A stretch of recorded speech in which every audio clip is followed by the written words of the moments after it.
नमस्ते दोस्तों, आइए शुरुआत करते हैं आज की क्लास की। तो देखिए, पिछली क्लास में हमने महाराणा उदय सिंह का शुरुआती इतिहास देख लिया था। हमने महाराणा उदय सिंह का स्थापत्य प्रेम नहीं देखा था और साथ ही महाराणा उदय सिंह एवं अकबर के मध्य जो संघर्ष हुआ था उसके बारे में भी हमने नहीं पढ़ा था। तो आज हम शुरुआत करेंगे महाराणा उदय सिंह के स्थापत्य प्रेम से। देखिए, महाराणा उदय सिंह ने मेवाड़ में किस किस चीज का निर्माण करवाया था। जो सबसे पहली बात आपको ध्यान रखनी है, जो वर्तमान उदयपुर शहर है, उदयपुर नगर है, उस उदयपुर की स्थापना किसने की थी? इन्हीं महाराणा उदय सिंह ने की थी। कब की थी? सन 1559 ईस्वी में की थी।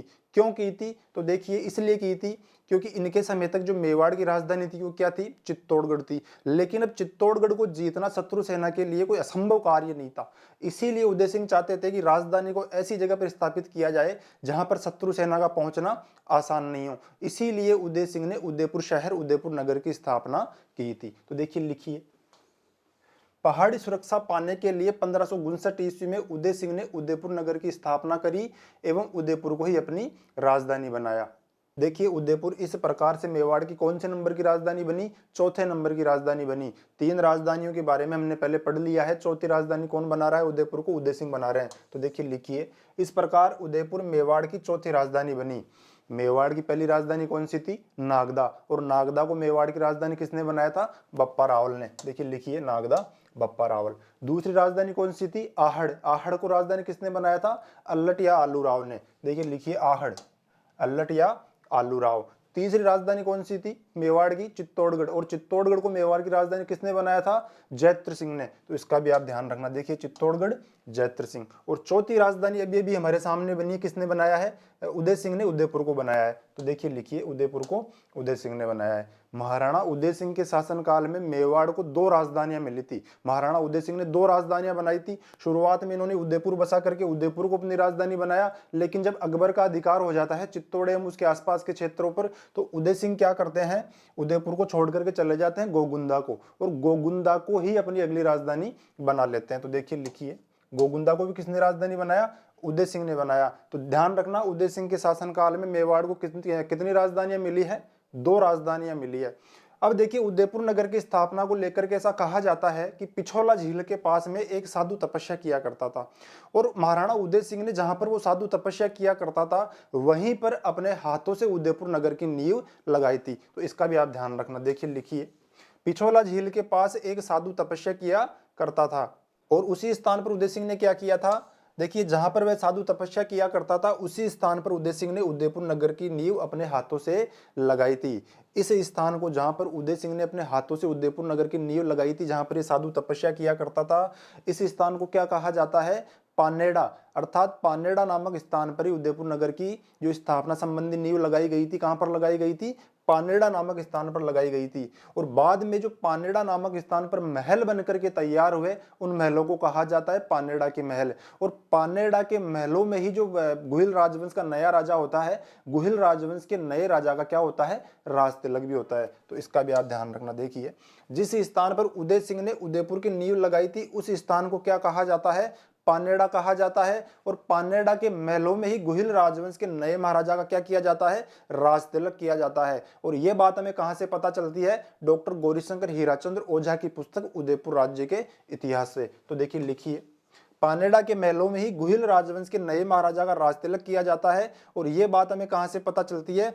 डॉक्टर गौरीशंकर हीराचंद्र ओझा की पुस्तक से। इसके अलावा महाराणा उदय सिंह ने किस प्रकार के निर्माण करवाए थे? तो देखिए, उदय सागर झील या उदय सागर तालाब का निर्माण भी किसने करवाया था? महाराणा उदय सिंह ने करवाया था। और क्यों करवाया था? सिंचाई कार्य हेतु। तो देखिए, लिखिए, उदय सिंह ने उदयपुर में उदय सागर तालाब अथवा उदय सागर झील का निर्माण सिंचाई हेतु करवाया था। इसके अलावा उदय सिंह ने क्या करवाया था? उदयपुर में एक स्थान आता है मोती मगरी। मोती मगरी में जो महल बने हुए हैं, उन मोती मगरी के महलों का निर्माण भी महाराणा उदय सिंह ने करवाया था। तो इसका भी आप ध्यान रखना। देखिए, उदय सिंह ने ही मोती मगरी के सुंदर महलों का निर्माण भी करवाया था। इसके अलावा आप इस बात का भी ध्यान रखना कि महाराणा उदय सिंह ने ही पिछोला झील के पश्चिमी तट पर उदय श्याम मंदिर का निर्माण भी करवाया था। तो देखिए, लिखिए, महाराणा उदय सिंह ने ही पिछोला झील के पश्चिमी तट पर उदय श्याम मंदिर का निर्माण भी करवाया था। अब देखिए, महाराणा उदय सिंह की एक रानी थी, झाला सज्जा के पुत्र जैत सिंह की पुत्री झाली। झाली ने क्या किया था? चित्तौड़गढ़ दुर्ग में पाडलपोल नामक स्थान पर एक बावड़ी का निर्माण करवाया था। उस बावड़ी को क्या कहा जाता है? झाली की बावड़ी। तो इसका भी आप ध्यान रखना। देखिए, झाला जैत सिंह की पुत्री एवं राणा उदय सिंह की एक रानी झाली ने चित्तौड़ में पाडलपोल के निकट एक बावड़ी का निर्माण कराया था, जिसे क्या कहा जाता है? झाली की बावड़ी कहा जाता है। तो चलिए दोस्तों, एक बार आप इसका स्क्रीनशॉट लीजिए, फिर हम आगे चलेंगे। चलिए अब देखते हैं महाराणा उदय सिंह एवं अकबर के मध्य जो संघर्ष हुआ था और जो चित्तौड़ का तीसरा शाखा हुआ था, उसके बारे में अब हम पढ़ेंगे। तो देखिए, लिखिए, अकबर का 1567-68 ईस्वी का चित्तौड़ अभियान। देखिए यहाँ पे इस बात का विशेष तौर पे ध्यान रखना कि अकबर ने चित्तौड़ पर आक्रमण कब किया था? सन 1567 ईस्वी में। लेकिन जो युद्ध हुआ वो कब हुआ? शाखा हुआ जो कब हुआ? सन 1568 ईस्वी में। आपको जो सबसे पहली बात ध्यान रखनी है वो क्या ध्यान रखनी है कि अकबर ने वास्तव में चित्तौड़ पर आक्रमण क्यों किया था, महाराणा उदय सिंह के विरुद्ध अभियान क्यों चलाया था। तो देखिए, लिखिए, अकबर के महाराणा उदय सिंह पर आक्रमण करने के कारण। अकबर के महाराणा उदय सिंह पर आक्रमण करने के मुख्यतः 3 कारण हैं। पहला कारण तो क्या है कि जो मालवा प्रदेश था, मालवा प्रदेश के शासक का नाम था बाज बहादुर। बाज बहादुर क्या था कि शेरशाह सूरी के समय में मालवा का शासक बना था, शेरशाह सूरी की वजह से मालवा का शासक बना था। लेकिन जब कुछ दिनों के बाद में शेरशाह सूरी की मृत्यु हुई और हुमायूं मुगल शासक बना, हुमायूं के बाद में जब अकबर अगला मुगल शासक बना, तो अकबर ने क्या किया? मालवा के शासक बाज बहादुर को अपने अधीन करना चाहा, लेकिन बाज बहादुर ने क्या किया? अकबर की अधीनता स्वीकार नहीं करी। और जब अकबर ने मालवा पर आक्रमण किया तो बाज बहादुर ने महाराणा उदय सिंह से शरण मांगी, जिस पर महाराणा उदय सिंह ने क्या किया? मालवा के शासक बाज बहादुर को अपने मेवाड़ में, चित्तौड़ में शरण दे दी। इसीलिए अकबर महाराणा उदय सिंह पर क्रोधित था। तो देखिए, लिखिए, बाज बहादुर मालवा का शासक था। बाज बहादुर शेरशाह सूरी के सहयोग से मालवा का शासक बना था। शेरशाह सूरी की मृत्यु के बाद जब अकबर मुगल शासक बना तो उसने मालवा को अपने अधीन करना चाहा, परंतु बाज बहादुर ने अकबर की अधीनता स्वीकार नहीं करी। इसीलिए अकबर ने मालवा पर आक्रमण कर मालवा पर अधिकार कर लिया। जब 1562 ईस्वी में यह घटना हुई थी, अकबर ने जब मालवा अभियान चलाया था, तो सन 1562 ईस्वी में क्या हुआ था कि मालवा का शासक बाज बहादुर किसकी शरण में आया? महाराणा उदय सिंह की शरण में आया। तो देखिए, लिखिए, इसीलिए सन 1562 ईस्वी में राणा उदय सिंह ने मालवा के शासक बाज बहादुर को मेवाड़ में शरण दी थी। इसके अलावा दूसरा कारण क्या था? तो देखिए, जो मेड़ता था, मेड़ता का उस समय जो शासक था उसका नाम था जयमल मेड़तिया। एक बार अकबर ने क्या किया? मेड़ता को अपने अधीन करने के लिए अपने एक सेनापति मिर्जा सरफुद्दीन को जयमल मेड़तिया के विरुद्ध मेड़ता भेजा। ऐसा कहा जाता है कि जयमल मेड़तिया ने अकबर के सेनापति मिर्जा सरफुद्दीन से संधि कर ली थी। लेकिन संधि करने के बाद में क्या हुआ कि जो जयमल मेड़तिया का सेनापति था, जयमल मेड़तिया का सेनापति देवी सिंह ने अकबर के सेनापति मिर्जा सरफुद्दीन की हत्या कर दी थी। मिर्जा सरफुद्दीन की हत्या होने के बाद में जयमल मेड़तिया ने क्या किया? मेड़ता को छोड़ करके चित्तौड़ आ गए और उदय सिंह ने इनको मेवाड़ में अथवा चित्तौड़ में शरण दी थी। तो देखिए, एक कारण यह भी था। दूसरा कारण यह था कि मेड़ता के शासक जयमल राठौड़ ने अकबर के सेनाधिकारी सरफुद्दीन को युद्ध में हराया था। इसीलिए अकबर जयमल को बंदी बनाना चाहता था, किंतु उदय सिंह ने जयमल को भी अपने राज्य मेवाड़ में शरण दे दी थी। देखो, यहाँ पे आप कंफ्यूज मत होना, जयमल मेड़तिया कह लो चाहे जयमल राठौड़ कह लो, एक ही बात है। अब देखिए, अकबर का मेवाड़ पर आक्रमण करने का अगला कारण क्या था? सबसे मुख्य कारण तो यही था, सबसे मुख्य वजह तो यही थी कि अकबर एक बहुत ही महत्वाकांक्षी शासक था। ये संपूर्ण भारत में जितने भी राजा थे उन सभी राजाओं को अपने अधीन करना चाहता था। इसीलिए अकबर को मेवाड़ अथवा चित्तौड़ पर आक्रमण करने का कोई ना कोई बहाना चाहिए था, और बहाने इसको दो मिल गए, एक तो बाज बहादुर वाला और एक जयमल मेड़तिया वाला। इसीलिए अकबर ने क्या किया? सन 1567 ईस्वी में मेवाड़ पर आक्रमण कर दिया। तो देखिए, लिखिए, अपने साम्राज्य विस्तार की नीति के अंतर्गत अकबर को मेवाड़ राज्य को अपने अधीन करने हेतु युद्ध का अवसर चाहिए था। इसीलिए 1567 ईस्वी में अकबर ने चित्तौड़ पर आक्रमण कर दिया। ऐसा कहा जाता है कि अकबर के इस अभियान में जो अकबर की सेना थी बहुत ही विशाल सेना थी, बहुत ही बड़ी सेना थी, और जो मेवाड़ की सेना थी अकबर की सेना के सामने बहुत कमजोर थी, संख्या बल में भी कम थी। इसीलिए जो मेवाड़ के वफादार सामंत थे उन्होंने उदय सिंह से यह कहा कि इस युद्ध को अकबर से हम किसी भी प्रकार से नहीं जीत पाएंगे, इसीलिए आपका सुरक्षित रहना, आपका जीवित रहना अति आवश्यक है। कृपया करके आप चित्तौड़गढ़ दुर्ग को छोड़ करके जो उदयपुर के आसपास में सघन पहाड़ियां हैं उन पहाड़ियों को कहा जाता है गिरवा की पहाड़ियां। गिरवा की पहाड़ियों में आप चले जाइए और वहां पर जाकर के अपने आप को सुरक्षित रखिए, ताकि आप कालांतर में फिर से मेवाड़ पर अधिकार कर सके, आप जीवित रह सके। इसीलिए ऐसा कहा जाता है कि उदय सिंह अपने सामंतों की सलाह मान करके इस युद्ध से पहले ही चित्तौड़गढ़ को छोड़ करके कहां चले गए थे?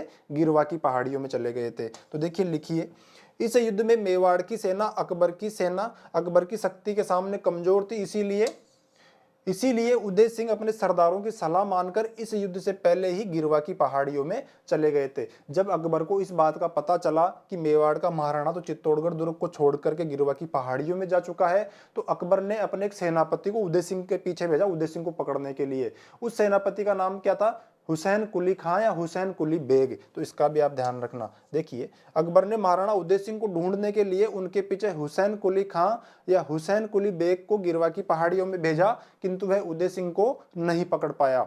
अब जब उदय सिंह अपने सामंतों की सलाह मान करके चित्तौड़गढ़ दुर्ग को छोड़ करके गिरवा की पहाड़ियों में चले गए, तो इस परिस्थिति में चित्तौड़गढ़ दुर्ग की रक्षा का दायित्व कौन कौन निभाएगा? जयमल मेड़तिया और फत्ता सिसोदिया। जयमल मेड़तिया तो कहाँ के रहने वाले थे? मेड़ता के। और फत्ता सिसोदिया कहाँ के रहने वाले थे? मेवाड़ में ठिकाना आता है, उस ठिकाने को कहा जाता है आमेट।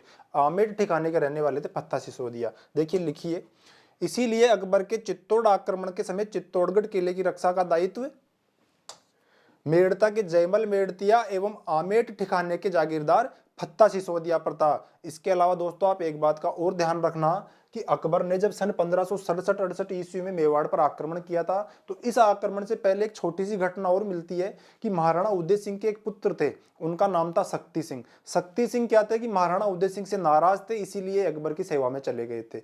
एक बार ऐसा कहा जाता है कि धौलपुर में अकबर और शक्ति सिंह आपस में मिले और अकबर ने शक्ति सिंह से यह कहा कि मैंने बड़े बड़े राजाओं को अपने अधीन कर लिया है, लेकिन मेवाड़ का महाराणा अभी तक मेरे अधीन नहीं आया है। तो शक्ति सिंह ये समझ गया था कि अब अकबर मेवाड़ पर आक्रमण करने वाला है, इसीलिए शक्ति सिंह ने क्या किया कि धौलपुर से ये आए मेवाड़, और मेवाड़ आकर के अपने पिता उदय सिंह को अकबर के आक्रमण की पहले ही सूचना दे दी थी। तो आपको इस बात का भी ध्यान रखना है। देखिए, राणा उदय सिंह का एक पुत्र शक्ति सिंह अपने पिता के विरोध के कारण अकबर की सेवा में चला गया था।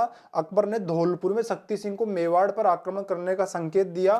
तब शक्ति सिंह ने मेवाड़ आकर अपने पिता को अकबर के मेवाड़ आक्रमण की पूर्व सूचना दी थी। तो इस बात का भी आप ध्यान रख सकते हैं। चलिए एक बार आप स्क्रीनशॉट लीजिए, फिर हम आगे चलेंगे।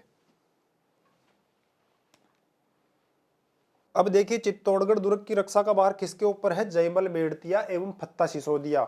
हुआ क्या कि जब अकबर ने चित्तौड़गढ़ दुर्ग का घेरा डाला, तो अकबर क्या करता? विभिन्न उपायों के माध्यम से तोप के गोले चला करके, बारूद की सुरंगें लगा करके चित्तौड़गढ़ दुर्ग की दीवारों को तोड़ने का प्रयास करता रहता था।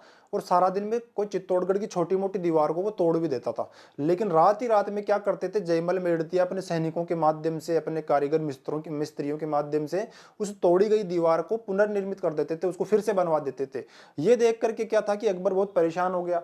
एक दिन क्या हुआ कि रात का समय था, और रात के समय में जो चित्तौड़गढ़ दुर्ग की दीवार टूट गई थी, उस दीवार का निर्माण करवा रहे थे कौन? जयमल मेड़तिया। अकबर ने जयमल मेड़तिया को दुर्ग की दीवार के ऊपर घूमता हुआ देखा और अपनी बंदूक निकाली। अकबर की बंदूक का नाम था संग्राम, और अपने संग्राम नामक बंदूक से जयमल मेड़तिया के ऊपर निशाना लगाया। और ऐसा कहा जाता है, कुछ इतिहासकार तो ये कहते हैं कि जयमल मेड़तिया की मृत्यु उसी समय हो गई थी, लेकिन कुछ इतिहासकार क्या कहते हैं कि वो गोली जयमल मेड़तिया के पांव में लगी थी। इसीलिए क्या हुआ, जयमल मेड़तिया लंगड़े हो गए थे और अगले दिन कल्लाजी राठौड़ के कंधे पर बैठ करके उन्होंने युद्ध लड़ा था। तो देखिए लिखिए, युद्ध के दौरान रात्रि के समय किले की दीवार की मरम्मत करते समय जयमल अकबर की संग्राम नामक बंदूक से घायल हो गए थे। इसीलिए क्या हुआ, देखो चित्तौड़गढ़ दुर्ग में अब खाने पीने की वस्तुओं की कमी भी हो चुकी है, क्योंकि घेरा बहुत लंबा चल चुका है। और जयमल मेड़तिया यह भी समझ चुके हैं कि युद्ध तो अब लड़ना ही पड़ेगा। लेकिन जयमल मेड़तिया के पांव में गोली लग चुकी है। तो जयमल मेड़तिया क्या करते हैं, जब गढ़ के दरवाजे खोले जाते हैं तो कल्लाजी राठौड़ के कंधे पर बैठ करके युद्ध लड़ते हैं, और दोनों युद्ध लड़ते लड़ते वीर गति को प्राप्त होते हैं। तो देखिए लिखिए, अगले दिन जयमल ने कल्ला राठौड़ के कंधे पर बैठ करके युद्ध किया था, और दोनों अभूतपूर्व वीरता से लड़ते हुए वीर गति को प्राप्त हुए। देखो, जब कल्ला राठौड़ के कंधे पर जयमल राठौड़ बैठे हुए थे, तो दूर से देखने पर ऐसे लग रहा था कि कोई 4 हाथ वाला कोई देवता है, कोई आदमी है। तो दूर से देखने पर क्या लग रहा था? दूर से देखने पर जयमल और कल्ला राठौड़ 4 हाथ वाला एक व्यक्ति नजर आ रहा था। इसीलिए कल्लाजी राठौड़ को, ना कि जयमल राठौड़ को, इसीलिए कल्लाजी राठौड़ को राजस्थान में 4 हाथ वाले देवता के नाम से पूजा जाता है। तो इस बात का भी आप ध्यान रखना। देखिए कल्लाजी राठौड़ को 4 हाथ वाले देवता के रूप में भी पूजा जाता है। इसके अलावा आप ये भी ध्यान रखना कि जयमल और कल्ला राठौड़ जो कि एक दूसरे के कंधे पर बैठ करके युद्ध लड़ रहे थे, चित्तौड़गढ़ में कौन से स्थान पर वीरगति को प्राप्त हुए थे? तो देखो कल्ला राठौड़ एवं जयमल चित्तौड़ में हनुमान पोल एवं भैरव पोल के मध्य वीरगति को प्राप्त हुए थे। जबकि जो फत्ता सिसोदिया है, फत्ता सिसोदिया सूरज पोल के निकट वीरगति को प्राप्त हुए थे। देखिए लिखिए, जयमल व कल्ला राठौड़ हनुमान पोल एवं भैरव पोल के बीच वीरगति को प्राप्त हुए थे एवं फत्ता सिसोदिया सूरज पोल के बीच वीरगति को प्राप्त हुए थे। देखो डॉक्टर गौरीशंकर हीराचंद्र ओझा की पुस्तक उदयपुर राज्य के इतिहास के अनुसार जो फत्ता सिसोदिया है कहां पर वीरगति को प्राप्त हुए थे? सूरज पोल के निकट। लेकिन वीर विनोद के अनुसार फत्ता सिसोदिया राम पोल के निकट वीरगति को प्राप्त हुए थे। तो इस बात का भी आप ध्यान रख सकते हैं। अब देखिए जो ये युद्ध हुआ था, जो ये जौहर हुआ था या शाखा हुआ था, ये किस दिन हुआ था? ये हुआ था 25 फरवरी सन 1568 ईस्वी को। तो इसकी आपको तारीख भी ध्यान रखनी है। 25 फरवरी सन 1568 ईस्वी को इसी युद्ध में चित्तौड़ का तृतीय शाखा घटित हुआ। चित्तौड़ का ये तीसरा शाखा किस किस के नेतृत्व में संपन्न हुआ था? तो देखिए जयमल मेड़तिया, कल्लाजी राठौड़ एवं फत्ता सिसोदिया। और फत्ता सिसोदिया की एक रानी थी फूल कंवर। फूल कंवर ने इस युद्ध में जौहर का नेतृत्व किया था। तो आप ध्यान रखना। देखिए लिखिए 25 फरवरी सन 1568 को इसी युद्ध में चित्तौड़ का तृतीय शाखा जयमल, कल्ला राठौड़, रावत, फत्ता एवं फत्ता की रानी फूल कंवर के नेतृत्व में संपन्न हुआ था। देखिए जो फूल कंवर है, फूल कंवर कौन थी? फूल कंवर रावत फत्ता की पत्नी थी, जबकि जयमल राठौड़ की ये बहन थी। तो इसका भी आपको ध्यान रखना है। देखिए फूल कंवर फत्ता सिसोदिया की पत्नी थी एवं जयमल राठौड़ की क्या थी? बहन थी। अब देखिए 25 फरवरी सन 1568 ईस्वी को जब अकबर का अधिकार चित्तौड़गढ़ दुर्ग पर हुआ, तो चित्तौड़गढ़ दुर्ग का प्रशासक अकबर ने किसे नियुक्त किया? आसफ खान एवं अब्दुल मजीद को। तो इसका भी आपको ध्यान रखना है। देखिए चित्तौड़गढ़ को जीतने के बाद अकबर ने अब्दुल मजीद एवं आसफ खान को वहां का प्रशासक नियुक्त किया था। अब देखिए थोड़ा रिश्तों के बारे में भी आप जानिए। जयमल मेड़तिया या जयमल राठौड़ कौन थे? जयमल मेड़तिया या जयमल राठौड़ मेड़ता के शासक थे और मीराबाई इनकी बहन थी, ये मीराबाई के भाई थे। तो एक बात तो आपको ये लिखनी है। देखिए जयमल मीराबाई के भाई थे, जबकि जो कल्लाजी राठौड़ थे, कल्लाजी राठौड़ के जयमल मेड़तिया क्या लगते थे? चाचा लगते थे। ध्यान रखना, जयमल कल्ला राठौड़ के चाचा थे, कल्ला राठौड़ जयमल के क्या लगे? भतीजे लगे। तो इसका भी आपको ध्यान रखना है। रिश्तों को आपको देखना है, रीजनिंग है ये थोड़ी सी। अब देखिए जयमल मीराबाई के भाई थे और कल्ला राठौड़ के चाचा थे, तो कल्ला राठौड़ मीराबाई की क्या लगेगी? बुआ लगेगी। तो इसका भी आपको ध्यान रखना है। देखो कल्ला राठौड़ मीराबाई के भतीजे थे, इस प्रकार मीराबाई कल्ला राठौड़ की क्या थी? बुआ थी। देखो थोड़ी सी रीजनिंग है, लेकिन आप कंफ्यूज मत होना। इस प्रकार के क्वेश्चन पहले एग्जामों में पूछे जा चुके हैं और आगे भी पूछे जा सकते हैं। देखो एक छोटी सी बात और रह गई है। हमने क्या पढ़ा है? जयमल मीराबाई के भाई थे, तो मीराबाई जयमल की क्या लगी? बहन लगी। इधर हमने क्या पढ़ा है? फूल कंवर फत्ता सिसोदिया की पत्नी एवं जयमल राठौड़ की बहन थी। तो जयमल राठौड़ के कुल कितनी बहनें हैं? कुल 2 बहनें हैं, फूल कंवर एवं मीराबाई। तो फूल कंवर एवं मीराबाई आपस में क्या लगी? बहनें लगी। तो देखो ये इस प्रकार की रीजनिंग है, कंफ्यूज मत होना। इस प्रकार के क्वेश्चन पहले पूछे जा चुके हैं, इसीलिए मैं आपको इतना कंफ्यूज कर रहा हूं, नहीं तो मैं आपको इतना कंफ्यूज नहीं करता। अब देखिए एक छोटा सा कंफ्यूजन आप अपना और दूर कर लीजिए। हमने क्या देखा है? डॉक्टर गोपीनाथ शर्मा क्या कहते हैं कि जब अकबर ने अपनी संग्राम नाम की बंदूक से जयमल को गोली मारी थी, तो जयमल की मृत्यु उसी समय हो गई थी। लेकिन डॉक्टर गौरीशंकर हीराचंद्र ओझा जी क्या कहते हैं कि जयमल की मृत्यु नहीं हुई थी, वो गोली जयमल के पांव में लगी थी और दूसरे दिन जयमल राठौड़ ने, जयमल मेड़तिया ने कल्लाजी राठौड़ के कंधे पर बैठ करके युद्ध लड़ा था। तो कुछ इतिहासकार तो क्या कहते हैं कि जयमल की मृत्यु उसी समय हो गई थी, जबकि कुछ इतिहासकार क्या कहते हैं कि इन्होंने जयमल राठौड़ ने कल्लाजी राठौड़ के कंधे पर बैठ करके युद्ध लड़ा था। अब देखिए जो कल्लाजी राठौड़ है, कल्लाजी राठौड़ को राजस्थान में एक लोक देवता के रूप में इनको पूजा जाता है। तो इन पर तो अलग से क्लास बनेगी। ऐसा कहा जाता है कि इस युद्ध में कल्लाजी राठौड़ की जब गर्दन कट गई थी, तो इनका धड़ जो है इनकी पत्नी के पास चला गया था। तो इन पर तो पूरी की पूरी एक अलग से क्लास हम बनाएंगे जब लोक देवता हम पढ़ेंगे। तो चलिए एक बार पहले आप इसका स्क्रीनशॉट लीजिए, फिर हम आगे चलेंगे। अब देखिए जब अकबर ने चित्तौड़गढ़ दुर्ग पर अधिकार कर लिया और अकबर ने जब चित्तौड़गढ़ दुर्ग में प्रवेश किया, तो प्रवेश करने के बाद में अकबर ने क्या किया? जो चित्तौड़गढ़ दुर्ग में रहने वाले हिंदू व्यक्ति थे, उन 30,000 हिंदू व्यक्तियों का कत्लेआम का आदेश जारी कर दिया और 30,000 व्यक्तियों को मौत के घाट उतार दिया। तो देखिए लिखिए, इस युद्ध में जीत के उपरांत अकबर ने चित्तौड़गढ़ में रहने वाले 30,000 व्यक्तियों का कत्लेआम करवा दिया। जो जो अकबर को महान मानने वाले मूर्खों के मुंह पर एक भयंकर तमाचा है। अरे जो 30,000 व्यक्तियों को मरवा दे, निर्दोष व्यक्तियों को मरवा दे, वो महान कहां से हो सकता है। तो इसीलिए क्या है, अकबर की सहिष्णुता की नीति का एक विरोधाभास एवं क्या है, कलंक है। अब देखिए इस युद्ध को जीतने के बाद में अकबर ने क्या किया, जयमल मेड़तिया एवं फत्ता सिसोदिया की हाथी पर विराजमान 2 मूर्तियां आगरा के किले के बाहर इन्होंने लगवाई थी। इन्होंने नहीं, इसने लगवाई थी। देखिए अकबर ने जयमल राठौड़ एवं फत्ता सिसोदिया की वीरता पर मुग्ध होकर इनकी हाथी पर विराजमान मूर्तियां कहां पर लगवाई थी, आगरा के किले के बाहर लगवाई थी। देखिए आगरा के किले के बाहर लगवाई थी। यहां पर आप इस बात का भी ध्यान रखना कि बिल्कुल ऐसी की ऐसी 2 मूर्तियां ही राजस्थान में भी लगी हुई है। राजस्थान में कहां पर लगी हुई है, जयमल एवं फत्ता सिसोदिया की मूर्तियां। तो देखिए बीकानेर के एक शासक थे राय सिंह राठौड़। राय सिंह राठौड़ ने बीकानेर में एक दुर्ग का निर्माण करवाया था। बीकानेर के दुर्ग को क्या कहा जाता है, लालगढ़ या जूनागढ़।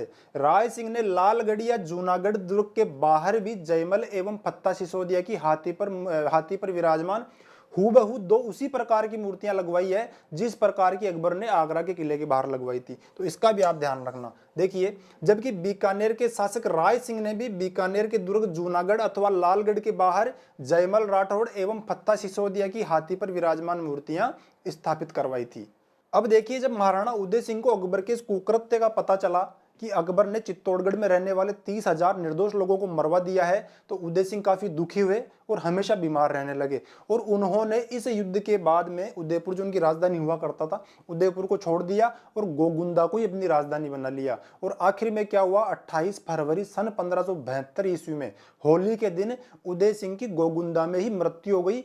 और गोगुंदा में ही उदय सिंह की क्या बनी हुई है, छतरी भी बनी हुई है। तो इस बात का भी आप ध्यान रखना। देखिए इस युद्ध के बाद उदय सिंह ने गोगुंदा को ही अपनी राजधानी बना लिया। महाराणा उदय सिंह का देहांत 28 फरवरी सन 1572 ईस्वी में होली के दिन बीमारी के कारण गोगुंदा में ही हुआ था। और उदय सिंह की छतरी कहाँ है, महाराणा उदय सिंह की छतरी भी कहाँ अवस्थित है, गोगुंदा में ही अवस्थित है, गोगुंदा में ही बनी हुई है। देखिए इस युद्ध में आपको जयमल मेड़तिया, कल्लाजी राठौड़ एवं फत्ता सिसोदिया के अलावा एक और नाम ध्यान रखना है। वो नाम क्या है, ईश्वरदास चौहान। ईश्वरदास चौहान कौन थे, तो देखिए ऐसा कहा जाता है कि जब चित्तौड़गढ़ दुर्ग के दरवाजे खुल गए थे, उसके बाद में जब अकबर चित्तौड़गढ़ दुर्ग में प्रवेश कर रहा था, तो ईश्वरदास चौहान ने क्या किया था, ये राजपूत सेना में थे, उदय सिंह के सेनापति थे। ईश्वरदास चौहान ने क्या किया था, अकबर के हाथी को पकड़ करके अकबर के हाथी का दांत तोड़ दिया था और साथ ही अकबर के हाथी की सूंड में अपना खंजर घुसा दिया था। और खंजर घुसाने के बाद में अकबर को सलाम किया था कि ईश्वरदास चौहान का सलाम किस प्रकार का लगा आपको। तो देखिए यह बात भी आप ध्यान रखना। देखिए इस युद्ध में एक ऐसा समय आया कि जब अकबर चित्तौड़गढ़ दुर्ग में प्रवेश कर रहा था, तब राणा उदय सिंह के एक सरदार ईश्वरदास चौहान ने अकबर के हाथी को पकड़कर हाथी का दांत तोड़ दिया एवं उसकी सूंड में खंजर घुसाकर अकबर को अपना वीरोचित अभिवादन दिया कि ईश्वरदास चौहान का सलाम किस प्रकार का लगा। अब देखिए हमने क्या पढ़ा है कि जो रणथंभौर का दुर्ग था वो किसके अधीन हुआ करता था, मेवाड़ के शासकों के अधीन। और हमने यह भी देखा है कि राणा सांगा के समय राणा सांगा ने रणथंभौर का दुर्ग अपनी हाडी रानी कर्मावती एवं अपने पुत्रों विक्रमादित्य एवं उदय सिंह को स्थायी रूप से दे दिया था। और हाडा सूरजमल को अपने पुत्रों का संरक्षक नियुक्त करके रणथंभौर दुर्ग का प्रशासक हाडा सूरजमल को बना दिया था, जो कि कौन थे, हाडी रानी कर्मावती के भाई थे। आप इस चीज का ध्यान रखना कि ज्यादातर समय जो रणथंभौर का दुर्ग था वो किसके अधीन रहा, मेवाड़ के शासकों के अधीन रहा। लेकिन जो रणथंभौर दुर्ग के प्रशासक रहे वे कौन रहे, बूंदी के शासक ही रहे। तो जो हाडा सूरजमल थे कौन थे, ये भी बूंदी के शासक थे, हाडी रानी कर्मावती के भाई थे। तो अब देखिए क्या हुआ कि इस युद्ध के 1 वर्ष के बाद में अकबर ने क्या किया, रणथंभौर दुर्ग पर आक्रमण किया। और इस समय जो रणथंभौर दुर्ग का प्रशासक था वो कौन था, सुरजन सिंह हाडा, ना कि सूरजमल हाडा। सूरजमल हाडा की तो मृत्यु हो गई थी रतन सिंह के साथ लड़ते हुए गोकर्ण तीर्थ के निकट।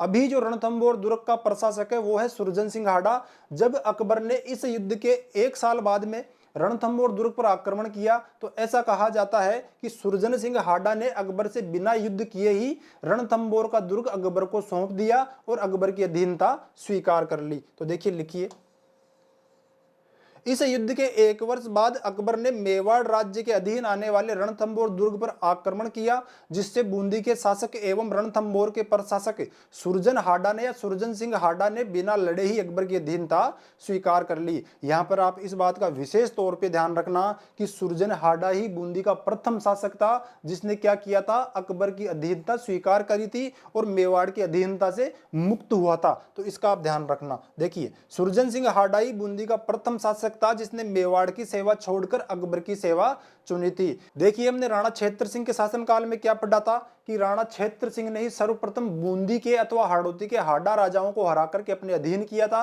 राणा क्षेत्र सिंह ने बूंदी के किस शासक को हरा करके बूंदी के हाडा चौहानों को अपने अधीन किया था? देवी सिंह को। तो हम ये कह सकते हैं कि राणा क्षेत्र सिंह के समय सर्वप्रथम बूंदी का या हाड़ौती का जो शासक था देवी सिंह, वो मेवाड़ की अधीनता में आया था, जबकि जो सुरजन सिंह हाडा है ये उदय सिंह के समय में मेवाड़ की अधीनता से मुक्त हुआ था। तो इसका भी आप ध्यान रखना। देखिए, इस प्रकार राणा क्षेत्र सिंह या राणा खेता के समय बूंदी के शासक देवी सिंह मेवाड़ के अधीन हुए थे एवं उदय सिंह के समय बूंदी के शासक सुरजन सिंह हाडा सर्वप्रथम मेवाड़ की अधीनता से मुक्त हुए थे एवं मुगलों के अधीन हुए थे। दोनों भी बातें हैं। मुगलों के अधीन होने वाला पहला राजा कौन था बूंदी का? सुरजन हाडा था। तो चलिए दोस्तों, एक बार आप इसका स्क्रीनशॉट लीजिए, फिर हम आगे चलेंगे। चलिए अब देखिए, बड़े बड़े इतिहासकार महाराणा उदय सिंह को लेकर के किस प्रकार की सोच रखते हैं, उनके मत क्या क्या हैं। तो देखिए, लिखिए महाराणा उदय सिंह के बारे में इतिहासकारों के मत। पहले इतिहासकार कौन है? डॉक्टर गौरीशंकर हीराचंद्र ओझा। ये क्या कहते हैं? उदय सिंह एक साधारण विलासी प्रवृत्ति का एक साहस शून्य राजा था। दूसरे इतिहासकार कौन है? Colonel James Tod. ये क्या कहते हैं? अगर महाराणा सांगा और महाराणा प्रताप के बीच उदय सिंह ना होते तो मेवाड़ का इतिहास अधिक उज्ज्वल होता। तीसरे इतिहासकार कौन है? डॉक्टर गोपीनाथ शर्मा। डॉक्टर गोपीनाथ शर्मा उदय सिंह का पक्ष लेते हैं। देखिए क्या कहते हैं ये, दुर्भाग्य से उदय सिंह महाराणा सांगा एवं महाराणा प्रताप की बीच की पीढ़ी के राजा हुए और सभी ने उदय सिंह का मूल्यांकन इन दोनों महान राजाओं की तुलना से किया, जबकि किसी ने भी उदय सिंह की परिस्थिति को नहीं समझा। ये कौन कहते हैं? डॉक्टर गोपीनाथ शर्मा। तो चलिए एक बार आप इसका स्क्रीनशॉट लीजिए, फिर हम आगे चलेंगे। चलिए अब देखिए, थोड़ी सी बात हम महाराणा उदय सिंह के उत्तराधिकारियों के बारे में भी करते हैं। देखिए, महाराणा उदय सिंह के उत्तराधिकारी, महाराणा उदय सिंह के जो वास्तविक उत्तराधिकारी थे, महाराणा उदय सिंह के मरने के बाद में जो वास्तव में मेवाड़ के अगले राजा बनने चाहिए थे, वो कौन बनने चाहिए थे? महाराणा प्रताप। लेकिन उदय सिंह ने क्या किया? उदय सिंह की 2 रानियों के बारे में तो हमने पढ़ा है। जयवंताबाई जो कि पाली के अखेराज सोनगरा की पुत्री थी, जिनसे कि महाराणा प्रताप उत्पन्न हुए थे, और एक झाला सज्जा के जो पुत्र थे जैत सिंह की पुत्री झाली से भी उदय सिंह ने विवाह किया था। लेकिन उदय सिंह के एक रानी और थी, उसका नाम था भटियाणी रानी धीरबाई। उदय सिंह भटियाणी रानी धीरबाई से अधिक प्रेम करते थे और उसी प्रेम के कारण उदय सिंह ने क्या किया?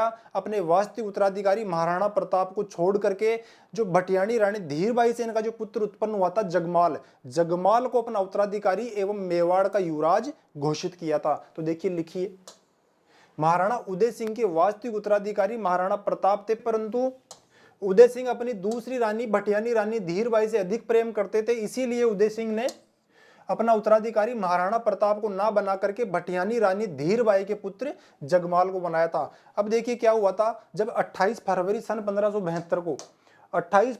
1572 ईस्वी को होली के दिन महाराणा उदय सिंह का देहांत हुआ और जब इनका अंतिम संस्कार एक शमशान भूमि में किया जा रहा था, तो वहां पे क्या था कि महाराणा प्रताप तो उपस्थित थे। अपने पिता उदय सिंह के अंतिम संस्कार में महाराणा प्रताप तो उपस्थित थे, लेकिन जगमाल उस शमशान भूमि में उपस्थित नहीं था।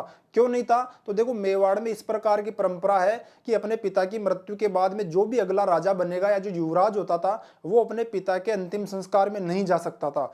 ये सब देख करके ग्वालियर के एक राजा थे, उनका नाम था राम सिंह। राम सिंह को ये चीज अजीब लगी कि महाराणा प्रताप तो अगले शासक बनेंगे, इनको तो अंतिम संस्कार में आना ही नहीं चाहिए था। तो ग्वालियर के जो शासक थे राम सिंह ने प्रताप के नाना अखेराज सोनगरा से ये पूछा कि महाराणा प्रताप को शमशान भूमि में नहीं आने देना चाहिए था, ये यहाँ पर क्यों आए हैं? तब अखेराज सोनगरा ने ये कहा कि महाराणा उदय सिंह ने अपनी मृत्यु से पहले ही अपना युवराज जगमाल को घोषित कर दिया था, इसीलिए महाराणा प्रताप राजा नहीं बनेंगे। तब ग्वालियर के राजा राम सिंह एवं अखेराज सोनगरा ने इसका विरोध किया और जो मेवाड़ के भीष्म राणा चूड़ा के वंशज थे कृष्णदास चूड़ावत एवं सांगा चूड़ावत से ग्वालियर के राजा राम सिंह ने यह कहा कि मेवाड़ का जो भी महाराणा बनेगा वो सलुम्बर के सामंतों की सहमति के बिना नहीं बन सकता। इसीलिए ये आपका प्राधिकार है कि आप जगमाल को राजगद्दी से हटा करके महाराणा प्रताप जो कि उनके वास्तविक उत्तराधिकारी है उन्हीं को मेवाड़ की राजगद्दी पर आप बैठाइए। ऐसा कौन बोलता है? ग्वालियर के राजा राम सिंह। किससे बोलते हैं? सलम्बुर के रावत करसनदास चूड़ावत एवं सांगा चूड़ावत से। तो देखिए लिखिए, जब 28 फरवरी सन 1572 ईस्वी में उदय सिंह का देहांत हुआ तब जगमाल राणा उदय सिंह के अंतिम संस्कार में उपस्थित नहीं था, क्योंकि मेवाड़ में इस प्रकार की परंपरा है कि राजा का उत्तराधिकारी अपने पिता के अंतिम संस्कार में नहीं जा सकता। जगमाल को उदय सिंह की अंतिम क्रिया में ना देख करके मेवाड़ के भीष्म राणा चूड़ा के वंशज कौन कौन थे? कृष्णदास चूड़ावत एवं सांगा चूड़ावत। कृष्णदास चूड़ावत एवं सांगा चूड़ावत तथा मेवाड़ के अन्य सामंतों ने ग्वालियर के राजा राम सिंह एवं प्रताप के नाना अखेराज सोनगरा के विरोध जताने पर क्या किया कि उदय सिंह के अंतिम संस्कार से लौट करके 28 फरवरी 1572 के दिन अर्थात जिस दिन महाराणा उदय सिंह की मृत्यु हुई थी उनका अंतिम संस्कार करने के तुरंत बाद वापस ये जब गोगुंदा आए और गोगुंदा में आकर के कृष्णदास चूड़ावत एवं सांगा चूड़ावत ने क्या किया? जगमाल को मेवाड़ की राजगद्दी से उतार दिया और महाराणा प्रताप का राज तिलक कर दिया उसी दिन जिस दिन महाराणा उदय सिंह की मृत्यु हुई थी। तो देखिए लिखिए, कृष्णदास चूड़ावत एवं सांगा चूड़ावत तथा मेवाड़ के अन्य सामंतों ने ग्वालियर के राजा राम सिंह एवं प्रताप के नाना अखेराज सोनगरा के विरोध जताने पर उसी दिन 28 फरवरी सन 1572 में गोगुंदा में ही उदय सिंह की दाह क्रिया से वापस लौटकर जगमाल को मेवाड़ के राजा के पद से हटाकर महाराणा प्रताप को मेवाड़ का शासक घोषित कर दिया। इस प्रकार से महाराणा प्रताप का राज्याभिषेक किया गया था। कब हुआ था महाराणा प्रताप का राज्याभिषेक? 28 फरवरी सन 1572 में। और कौन से स्थान पर हुआ था? महाराणा उदय सिंह की जो राजधानी थी गोगुंदा, गोगुंदा में ही महाराणा प्रताप का राज्याभिषेक किया गया था। करने वाले कौन कौन थे? कृष्णदास चूड़ावत एवं सांगा चूड़ावत जो कि मेवाड़ के भीष्म राणा चूड़ा के वंशज थे एवं सलम्बुर के जागीरदार थे। विरोध किसने किया था? ग्वालियर के शासक राम सिंह ने। राम सिंह ने ये बात उठाई थी कि मेवाड़ का जो अगला राजा है वो किसे बनना चाहिए? महाराणा प्रताप को ही बनना चाहिए। अब देखिए, आपने महाराणा प्रताप के राज्याभिषेक को लेकर के जो तारीख अगर आपने 1 मार्च सन 1572 पढ़ी है तो निश्चित ही आपने वो गलत पढ़ी है, क्योंकि ये जो तारीख मैंने आपको बताई है ये तारीख मैंने वीर विनोद में से और डॉक्टर गौरीशंकर हीराचंद्र ओझा की पुस्तक में से लेकर के मैंने आपको बताई है। देखो, वीर विनोद का ट्रांसलेशन कई इतिहासकारों ने किया है और हो सकता है किसी ट्रांसलेशन में, वीर विनोद के किसी ट्रांसलेशन में महाराणा प्रताप का जो राज्याभिषेक है वो 1 मार्च 1572 दिया गया हो। बल्कि इसमें सही क्या रहेगा? सही तो यही है, 28 फरवरी सन 1572 ईस्वी में महाराणा प्रताप का राज्याभिषेक किया गया था और गोगुंदा में किया गया था। अब देखिए, इसके बाद में क्या हुआ कि जब मेवाड़ के सामंतों ने जगमाल को मेवाड़ की राजगद्दी से हटाया तो जगमाल ने क्या किया? वहां से क्रोधित हो गया और क्रोधित होकर के अकबर की सेवा में चला गया। तो देखिए लिखिए, इससे जगमाल क्रोधित हो गया एवं मेवाड़ छोड़कर अकबर की सेवा में चला गया। जब जगमाल मेवाड़ को छोड़कर के अकबर की सेवा में गया तो अकबर ने क्या किया? जगमाल के खर्चे के लिए जगमाल को जहाजपुर नाम की जागीर प्रदान की थी। तो देखिए, अकबर ने जगमाल को जहाजपुर नाम की जागीर प्रदान करी। इसके अलावा क्या किया? अकबर ने एक बार जगमाल को सन 1583 ईस्वी में सिरोही का एक शासक था सुल्तान देवड़ा के विरुद्ध एक अभियान पर भेजा और सुल्तान देवड़ा तथा जगमाल के मध्य एक युद्ध हुआ सन 1583 ईस्वी में। उस युद्ध को कहा जाता है दत्तानी का युद्ध। सन 1583 ईस्वी के दत्तानी के युद्ध में ये जो जगमाल था महाराणा प्रताप का बड़ा भाई सिरोही के शासक सुल्तान देवड़ा के साथ युद्ध करते हुए मारा गया। तो देखिए लिखिए, कालांतर में अकबर ने जगमाल को सिरोही के शासक सुल्तान देवड़ा के विरुद्ध सिरोही भेजा। वहां दत्तानी के युद्ध में सुल्तान देवड़ा के विरुद्ध सन 1583 ईस्वी में जगमाल की मृत्यु हो गई। कौन से युद्ध में हुई थी? दत्तानी के युद्ध में सन 1583 ईस्वी में। तो देखिए दोस्तों, ये था महाराणा उदय सिंह का संपूर्ण इतिहास। महाराणा प्रताप का राज्याभिषेक हो चुका है और अब हमारी जो अगली क्लास होगी उसमें हम महाराणा प्रताप का इतिहास देखेंगे। तो तब तक के लिए आपका बहुत बहुत धन्यवाद। नमस्ते दोस्तों।